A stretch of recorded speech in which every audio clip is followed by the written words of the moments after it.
Hello, welcome back to my channel, or if you're new here, hello, my name is Alivia Brown and I am currently a fourth year studying anthropology at UCLA, and today we are obviously going to be talking about social anthropology.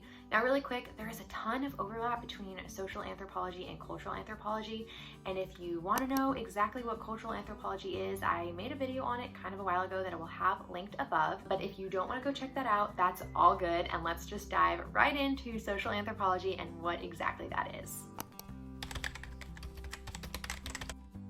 So if you were to look up social anthropology online, this is the technical definition that you would find. Social anthropology is the branch of anthropology concerned with the study of human societies, cultures, and their development. So what exactly does that mean? There is so much that's being said there, and then yet at the same time, there's so little being said there.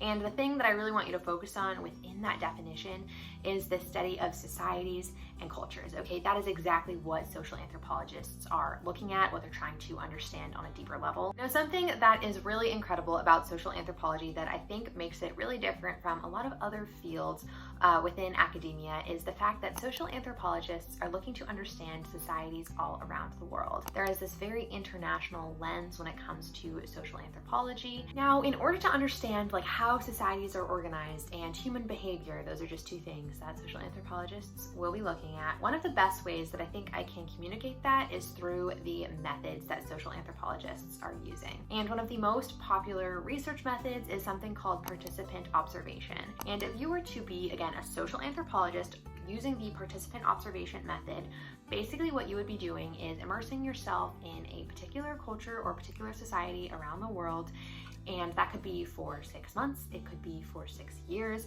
Like, you are immersing yourself for a long time so you can get a really deep and personal understanding of that society. And of course, you are going to be looking at so many different things, and then all of these observations come together in one concise research paper or research book, whatever it is, however you decide to communicate that. Now, finally, one of the biggest and most prominent undertones of social anthropology is this concept of challenging Euro-American views. I'm so sorry if you can hear children screaming in the background. There's nothing I can do about that. Back to what I was saying is this idea of challenging Euro-American assumptions, because oftentimes a lot of assumptions get made about societies around the world, and if the assumptions aren't rooted in reality and aren't rooted in truth, there is absolutely something that needs to be done about that. Now let's do a little bit of distinguishing social anthropology from cultural anthropology, because if you are familiar with either one of them, they are going to sound extremely similar, and in some ways this is kind of a trick question because they are the same for the most part.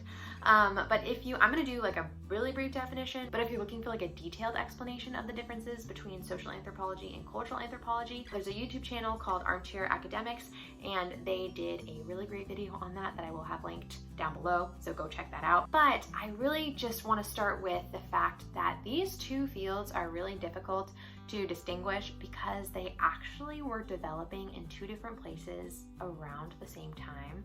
So cultural anthropology was being developed in the US around the same time that social anthropology was being developed in the United Kingdom.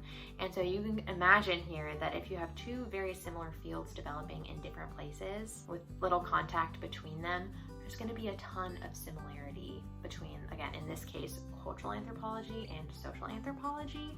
And it creates and answers this question of what's the difference between the two of them, and then why are they so similar. But if I had to separate social anthropology and cultural anthropology in one big point, I would argue that social anthropology would technically be a subsection of cultural anthropology, only because to me it seems that social anthropologists are a little bit more focused on isolating one variable. So maybe you are a little bit more interested in family dynamics in a particular culture as a social anthropologist. And so you will allocate more of your energy towards this one variable, where maybe a cultural anthropologist is trying to do a really good job balancing how religion and politics and economics and all the other things that come with literally being a human being interact with each other. But generally speaking, they are absolutely exploring similar ideas. And here in the US, where I'm from, we actually have classes that are sociocultural classes, because the things that you would be learning as a cultural anthropology student and the things that you would be learning as a social anthropology student are actually so similar that the fields just kind of combine into this like pseudo field that's sociocultural anthropology. But again, if you guys want to learn every little detail of the history and the differences between the two, definitely go check out that video that I mentioned earlier. And I think that is all I actually have to say today. I know this is again a shorter video, and I have been in a different location every week, and I'm so sorry for that. I should be back in LA, I believe, by the time the next video goes up. So let me know what you guys want to see. As always, I genuinely do have some exciting things coming up that I think you guys are going to be pretty excited about. So yeah, that is all I have to say, and I will see everyone next Sunday. All right, bye you guys.